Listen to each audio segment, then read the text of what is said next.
ಸೂರ್ಯಮಂಗಲತ್ತಮ್ಮ ಬಗಳಾಮುಖಿ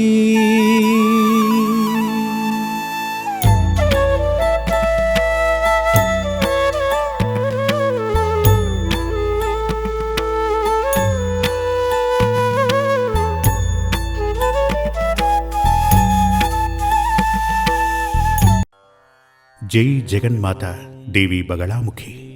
ఓం హ్రీం బగళాముఖి సర్వదుష్టానాం వాచం ముఖం పథం స్తంభయ జిహ్వాంకీలయ బుద్ధిం వినాశయ హ్రీం ఓం స్వాహ. ఓం హ్రీం బగళాముఖి సర్వదుష్టానాం వాచం ముఖం పథం స్తంభయ జిహ్వాంకీలయ బుద్ధిం వినాశయ హ్రీం ఓం స్వాహ. ఓం హ్రీం బగళాముఖి సర్వదుష్టానాం వాచం ముఖం పథం స్తంభయ జిహ్వాంకీలయ బుద్ధిం వినాశయ హ్రీం ఓం స్వాహ.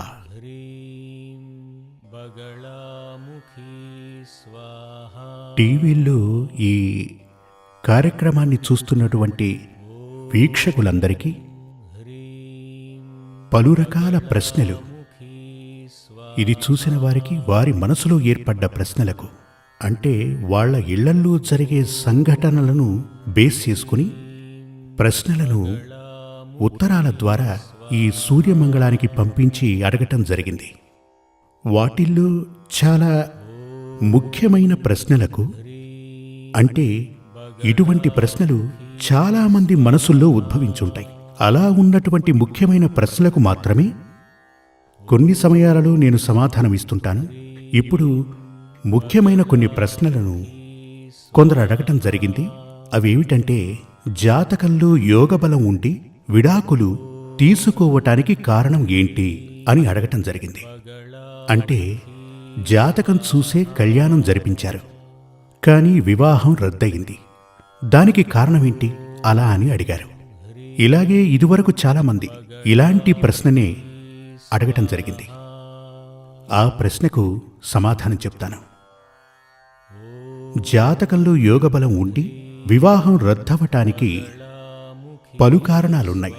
ఒకటి, మీరు జాతకాన్ని చూపించిన స్థలం, జాతకాన్ని పరిశీలించిన ఆ వ్యక్తి, ఆ ఆచార్యుడు సరిగ్గా శాస్త్రాన్ని చదివిన వారు అయ్యి ఉండరు.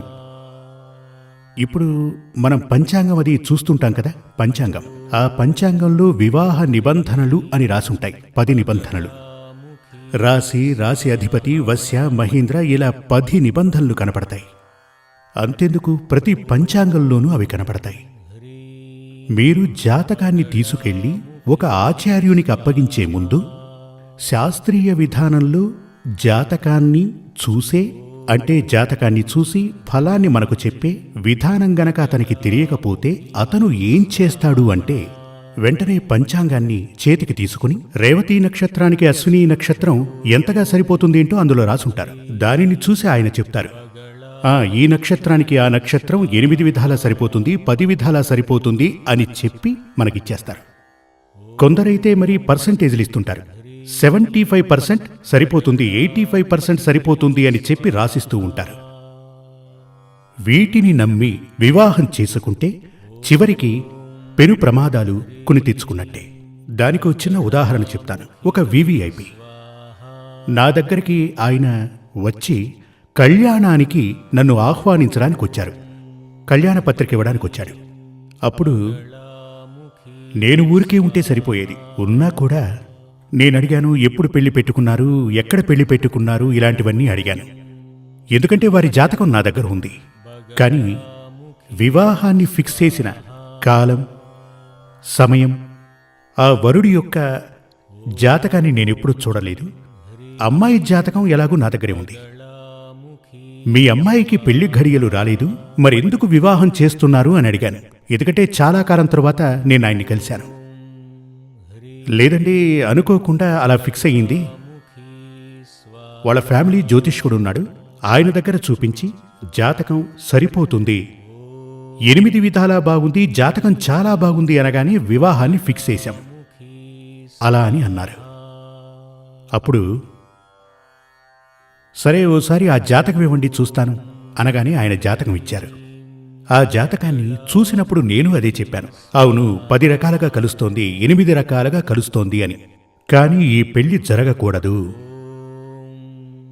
ఏమిటి స్వామి అన్నీ బాగున్నాయి అంటున్నారు, వివాహం జరగకూడదు అని చెప్తున్నారు.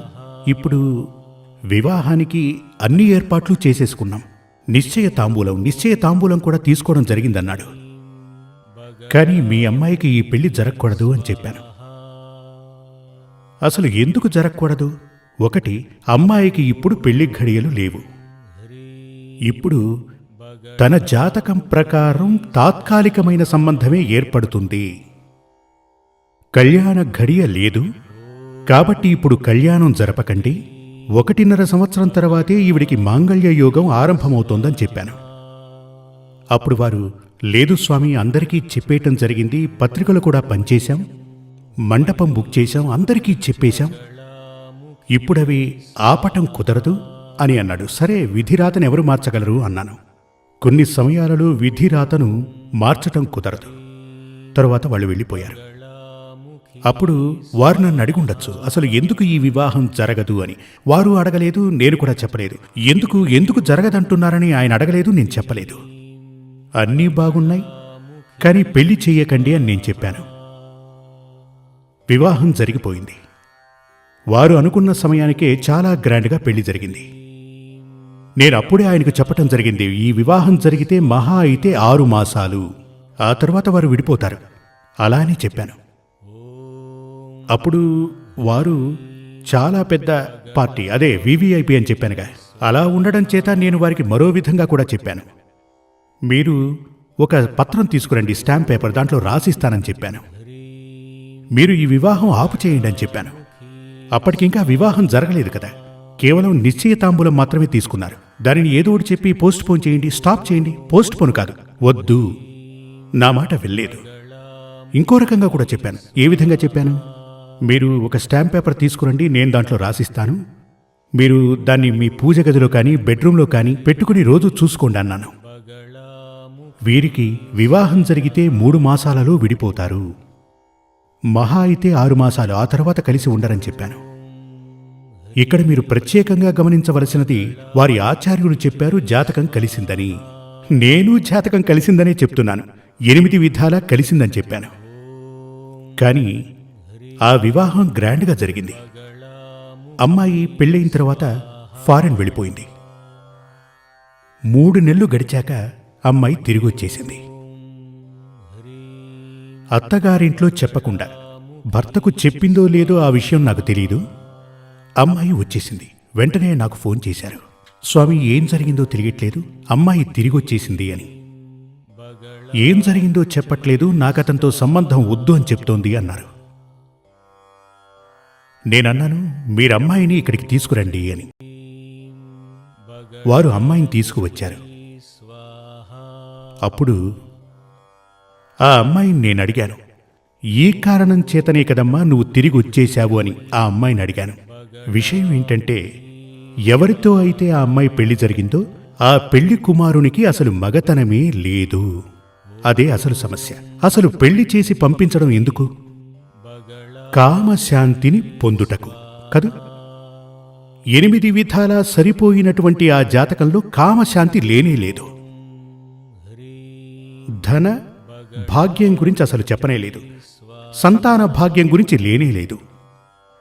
రాశి రాశాధిపత్యం వశ్యం అని చెప్పబడిన ఆ జాతకంలో సంతాన భాగ్యం ఉందా, కామశాంతి ఉందా, ధనభాగ్యం ఉందా? ఈ 3 గురించి అసలు లేనే లేదు. జీవితంలో ఈ 3 చాలా ముఖ్యం కదా. మనం మీ ఇంట్లో ఎవరైనా అమ్మాయికి పెళ్లి చేస్తున్నారనుకోండి, మీ ఇంట్లో దొరకనటువంటిది అక్కడ దొరకాలి, అందుకే కదా. తిండి గుడ్డ అవన్నీ మీ ఇంట్లో దొరుకుతాయి కదా, మరో ఇంటికి ఎందుకు పంపడం? మన ఇంట్లో దొరకనిది తనకు ఆ ఇంట్లో దొరకాలి అంటే కామశాంతి జరగాలి. అందుకే వివాహానంతరం శాంతి ముహూర్తాన్ని నిశ్చయిస్తారు. అక్కడ ఏం శాంతి లభిస్తుంది? కామశాంతి లభిస్తుంది. దానికంటూ ఓ ముహూర్తం. ఇప్పుడు శుభకార్యాలను మంచి ముహూర్తంలో ప్రారంభిస్తే అవి ఆగకుండా జరుగుతూ ఉంటాయి. వివాహానికి ఓ మంచి ముహూర్తం చూస్తాం, వ్యాపారానికి కూడా ఓ మంచి ముహూర్తాన్ని చూస్తుంటాం, అదేవిధంగా గృహప్రవేశానికి కూడా ఓ మంచి ముహూర్తాన్ని చూస్తాం. ఎందుకిలా మంచి ముహూర్తం చూస్తాం? శుభకరంగా కంటిన్యూగా అది జరగాలి అని. అందుచేతనే కామశాంతి జరగాలి, అది చాలా ముఖ్యమైన విషయమే. అందుచేతనే వివాహం తరువాత శాంతి ముహూర్తం, కామశాంతి ముహూర్తం, అదే దాని అసలు పేరు. ఇప్పుడు పెళ్లి జరిగిన తరువాత, అంటే జాతకాలు చూసి మరీ పెళ్లి చేసిన తరువాత విడాకులు తీసుకోవటానికి ముఖ్యమైన కారణం ఏంటంటే, ఒకటి, అక్కడ తనకు కామశాంతి దొరకటం లేదు. ఈ విడాకుల కేసులు ఈ మధ్య చాలా ఎక్కువగా వస్తున్నాయి. మీరు కావాలంటే కోర్టుకు వెళ్ళి చూడండి. ఫ్యామిలీ కోర్టుకు వెళితే చాలా ఎక్కువగా, ఈ మధ్య మరీ ఎక్కువగా, పోయిన సంవత్సరం కంటే ఈ సంవత్సరం ఎక్కువని చెప్తున్నారు. దానికి కారణం ఏమిటంటే, ముఖ్యమైనది ఈ పురుషులలో ఉన్నటువంటి మగతన లోపం. దానికి ముఖ్య కారణం మనం భోంచేస్తున్నటువంటి ఆహారం, తీసుకునే భక్షణ. కామానికి దానికి ఓ రిలేషన్షిప్ ఉంది. ఇప్పుడు చూడండి, పెళ్ళైన పెళ్లి కొడుకులందరికీ, కొత్త పెళ్లి కొడుకులకి ఈ కామోద్రేకం కలగటానికి కావలసిన పదార్థాలు తినమని చెప్తారు. అందుకే కొత్త పెళ్లి కొడుకుల్ని పిండి పదార్థాలతో పాటు ఆహార పదార్థాలను కూడా బాగా తినమని చెప్తారు. వాటిని భుజిస్తే కోరికలు ఉధృతమవుతాయి. కనుక అదేవిధంగా ఏమనొచ్చు, కొన్ని రకాల పిండి వంటలు భుజించినట్లయితే కామానికి సంబంధించిన ఆలోచనలు ఎక్కువ అవుతాయి. కొందరికైతే సాధారణమైన ఆలోచనలు ఉంటాయి, కానీ ఆ ఎనర్జీని బూస్ట్ చేయడం కోసం ఇలాంటి పిండి వంటలవి పెడుతుంటారు. కానీ ఇప్పుడు మనం భుజిస్తున్నటువంటి ఆహార పదార్థాలు, నిత్య జీవితంలో మనం భుజిస్తున్నటువంటి ఆహార పదార్థాలలో విషం కలిసి ఉంది కదా. మన ఆహార పదార్థాలలో, దుకాణం నుంచి కొనే వస్తువుల్లో చాలా విషం ఉంది. ఆహార రూపేణా మనం డైలీ విషాన్ని తింటూ ఉంటాం. వాయువు, మనం శ్వాసించే వాయువు ద్వారా చాలా ఎక్కువ పొల్యూషన్, అది కూడా విషమే కదా. తాగే నీరు, ఇటువంటి విషాలన్నీ శరీరంలోనికి వెళ్లటం చేత మనిషిలో ఆ పవర్, సెక్సువల్ పవర్ నెమ్మదిగా అలా తగ్గిపోతూ ఉంటుంది. అందుచేతనే రకరకాల చికిత్సలు, మీరు పేపర్లో చూస్తే రకరకాల యాడ్స్ అవి వస్తుంటాయి. అప్పుడు మగతనం తక్కువగా ఉండటం మొదటిది అయితే, ఇక రెండవది, ఈ మెటీరియల్ లైఫ్లో చాలా ఫాస్ట్గా పరిగెడుతున్నాడు మనిషి. ఇతను బయటకు వెళ్ళి ఓవర్ టెన్షన్ అతనికి ఉంటుంది, ఉద్యోగపరమైనది. సంపాదించాలి అనే ఆ ఆవేశం మనిషిలో ఎక్కువగా ఉంటుంది. తను టెన్షన్తోనే ఇంటికొస్తాడు. ఆ టెన్షన్ కారణం చేత ఈ ఫిజికల్ రిలేషన్ మెయింటైన్ చేయాలన్న ఒక ఆలోచన తనలో ఉండదు. మనిషి మనసులో ఆఫీస్ వర్క్, కంప్యూటర్ ఇలాంటివి ఎప్పుడూ తిరుగుతుంటాయి. ఇవన్నీ కూడా అతనిలో ఉన్నటువంటి ఆ కామపరమైనటువంటి ఆలోచనలు రాకుండా చేస్తాయి. అలా ఉన్నప్పుడు ఆ కామ సంతృప్తి అతనికి దొరకకుండా ఉంటుంది. ఇది మగాళ్లకు ఉంటుంది, ఆడవాళ్లకు ఉంటుంది. కనుక వివాహ రద్దుకు ప్రధానమైన కారణం కామపూరితమైన సెక్సువల్ పవర్ తగ్గిపోవటం. ఇది జాతకపరంగానూ మనకు తెలుస్తుంది. జాతకం చూస్తున్నప్పుడు ముఖ్యంగా తెలుసుకోవలసిన విషయం, కళ్యాణం చేస్తున్నది కామశాంతి కోసం. అప్పుడు జాతకంలో లగ్నాధిపతి శుక్రుడు, ఈ 2 గ్రహాల ద్వారా కామపూరిత ఆలోచనలు పెంచవచ్చు. ఒకరిలో ఉన్నటువంటి కామపూరితమైనటువంటి ఆలోచనల్ని కొలిచే సాధనాన్ని ఏమంటారు? స్పీడోమీటరా? దానిని కొలిచే గ్రహమే శుక్రుడు, జాతకంలో ఉన్నటువంటి శుక్రుడు. ఎవరికి జాతకంలో శుక్రుడు నీచ దశలో ఉంటాడో, 8వ స్థానం, జాతకరీత్యా లగ్నం నుంచి 8వ స్థానంలోనే సెక్సువల్ ప్లేస్ ఉంటుంది. ఆ 8వ స్థానంలో గనక పాపగ్రహాలు ఉంటే, అక్కడున్న 8వ భావాధిపతి నీచ స్థానంలో ఉండి పవర్ లేకుండా ఉంటే, ప్లస్ శుక్రుడు కూడా నీచ దశలో ఉంటే అతనికి కామపూరిత ఆలోచనలు అస్సలు ఉండవు. ఇప్పుడు మీరు నన్ను ప్రశ్న అడగచ్చు, అటువంటి వ్యక్తికి పెళ్లి చేయకూడదా అని. చెయ్యొచ్చా లేదా అని కూడా అడగచ్చు. ఖచ్చితంగా అతనికి కూడా పెళ్లి జరిపించి తీరాలి. ఎందుకంటే అతనికి కూడా ఆశలవి ఉంటాయిగా. అప్పుడు ఏం చెయ్యాలి అంటే, ఉదాహరణగా చెప్తాను. 100% వోల్టేజ్ ఉన్నటువంటి ఒక స్త్రీ, లేడీ, తనకు 100% సెక్సువల్ పవర్ ఉంది అనుకోండి. తనకన్నా 100% ఎక్కువగా ఉన్నటువంటి పురుషునితోనే వివాహం జరిపించాలి. ఎప్పుడూ కూడా స్త్రీ కన్నా కామపూరిత ఆలోచనలు ఎక్కువగా ఉన్న పురుషుని జాతకంతో జత చేస్తేనే అక్కడ సంపూర్ణంగా సెక్సువల్ లైఫ్, దాంపత్య జీవితం సంతోషకరంగా ఉంటుంది. వివాహం చేయటానికి జాగ్రత్తగా గమనించాల్సింది ఇదే. ఇదివరకే చెప్పాను, జాతకంలో క్షుణ్ణంగా పరిశీలించవలసినది కామశాంతి, ధనప్రాప్తి, అదేవిధంగా సంతానం. ఈ మూడు చెప్పాలంటే నక్షత్రాలు అవి చూసే వారికి పెళ్లి ఫిక్స్ చేస్తూ ఉంటారు, అందులో అవి తెలియవు. ఇవి జాతకరీత్యా ఆ గదులవి చూస్తేనే క్షుణ్ణంగా తెలుస్తుంది. స్త్రీ జాతకం ప్రకారం, పురుష జాతకం ప్రకారం ఆ ప్లానెటరీ పొజిషన్, గ్రహాల స్థానం క్షుణ్ణంగా పరిశీలించి వాటి ద్వారానే జాతకంలోని పొంతనలు అన్వేషించాలి. అలా గనక పొంతన చూసినట్లయితే ముందుగా చూడవలసింది కామశాంతి సంపూర్ణంగా లభిస్తుందా. ఇక రెండవది సంతాన భాగ్యం, ఆ పైన ధనభాగ్య సిద్ధి. ఇప్పుడు ఏ విధంగా కామశాంతి తనకు లభించినా, సంతాన యోగం ఉన్నా, ధనభాగ్య యోగం తనకు లేకపోతే కొందరంటారు ఇక చాలే పోవయ్యా అని. కదా, ఈ కాలంలో ధనం ముఖ్యం కదా. మీకు సంతోషం ఉంది, సంతానం ఉంది, అన్నీ ఉన్నాయి. కానీ ధనం లేకపోతే ఎలా బ్రతకగలరు? ధనం ఎలా వస్తుంది? భర్తే సంపాదించి తీసుకురావాలి కదా. కొందరైతే చాలా సంతోషంగా ఉంటారు వివాహానికి ముందు, వ్యాపారం చేసుకుంటూ ఉంటారు, చాలా గొప్పగా బ్రతుకుతుంటారు, సకల సౌభాగ్యాలు కలిగి ఉంటారు. కానీ వారికి వివాహం జరిగాక బెలూన్ని, గాలి ఊదిన బెలూన్ని సూదితో గుచ్చితే తుస్సన్నట్టు అతని ధనభాగ్య యోగం మాయమవుతుంది. దీనికి కారణం ఏంటంటే దరిద్రయోగం ఉన్నటువంటి అమ్మాయి జాతకం కలవటమే.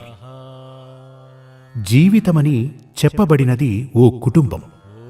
భార్య, భర్త వీళ్ళు కలిశాక వారికి సంతాన ప్రాప్తి కలగటం, వీరందరూ ఉండటమే కుటుంబమని చెప్తుంటారు. ఈ కుటుంబం అని చెప్పే దాంట్లో ఉండవలసిన భాగ్యాలు, దౌర్భాగ్యాలు, ఇప్పుడు భార్యాభర్తలు వారిద్దరి జాతకం ప్రకారమే ఆ కుటుంబం అనే బండి నడుస్తూ ఉంటుంది. ఇక వివాహం జరిపించేది సంతోషంగా బ్రతకడానికి. అక్కడ సంతాన భాగ్యం ఉండాలి, ధనభాగ్యం ఉండాలి, ముఖ్యంగా కామశాంతి ఉండాలి. కామపు ఆలోచన ఇచ్చింది ఈశ్వరుడే. కామం మనుషులకే కాదు జంతువుల్లోనూ ఉంటుంది, అది లేకపోతే సృష్టే లేదు. లోపం కామశాంతి లేకపోవడం, కాని అది సంతోషకరంగా ఉండి తీరాలి. జై జగత్మాతాదేవి బగళాముఖి. నేను చెప్పేది మీకు అర్థం కావాలి. అర్థం కావటానికి ఆ తల్లి మీకు జ్ఞానం ఇవ్వాలి. శ్రీ సూర్యమంగళం అద్వైత వేద విద్యాపీఠంలో తాంత్రిక పూజల్లో సిద్ధహస్తులైన ఎందరో ఆచార్యులు అమావాస్య, పౌర్ణమి రోజుల్లో ప్రత్యేక యాగాలు నిర్వహిస్తారు. ఈ యాగాల్లో పాల్గొనడం ద్వారా తల్లి శ్రీ బగళాముఖీదేవి అనుగ్రహం వల్ల సర్వదోషాలూ పోయి సకల సౌభాగ్యాలు మనకు కలుగుతాయి. శ్రీ సూర్యమంగళం అద్వైత వేద విద్యాపీఠం జ్యోతిష్యం, ప్రశ్నలు, వాస్తు, తాంత్రిక పూజలు మరియు వేదయాగాలు నిర్వహిస్తారు. సంప్రదించవలసిన నంబర్ 7305442299 7305442299. చెన్నై, కోయంబత్తూర్, బెంగళూరు, హైదరాబాద్, విజయవాడ, ఢిల్లీ, ముంబై, తిరునల్వేలి, టెక్సాస్.